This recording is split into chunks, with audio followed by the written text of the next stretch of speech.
माझं नाव रजनीकांत मुळी.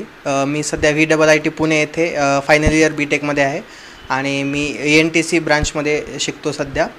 सो मी 10वीनंतर माझ्या डोक्यात विचार आला की लातूरला जाऊन शिकावं, कारण माझा कल पहिल्यापासूनच मॅथ्स साईडकडे होता. सो मग विचार केला, एकदा जाऊन पण आलो डेमोसाठी, बट मला तिथलं काही पटलं नाही.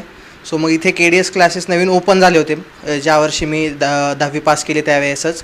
सो मग तेव्हा मी असं केलं की बघूया, ॲटलिस्ट डेमो लेक्चर घेऊन बघूया. सो मग डेमो लेक्चर घेतले. नंतर वाटलं की नाही, शिकवण्याची पद्धती खूप चांगली आहे आणि ह्यांच्या थ्रू आपलं होऊ शकतं सिलेक्शन चांगल्या ठिकाणी. सो मग त्यानंतर JEEसाठी आणि CETसाठी प्रिपरेशनसाठी मी क्लास लावले. सो JEEमध्ये पण चांगलं पर्सेंटाईल आलं मला. त्यानंतर माझं ॲडव्हान्ससाठी सिलेक्शन पण झालं. ॲडव्हान्समध्ये पण भरपूर चांगले मार्क्स पडले, बट काही 2-4 मार्क्सनी माझं ॲडव्हान्समध्ये सिलेक्शन हुकलं. सो त्यानंतर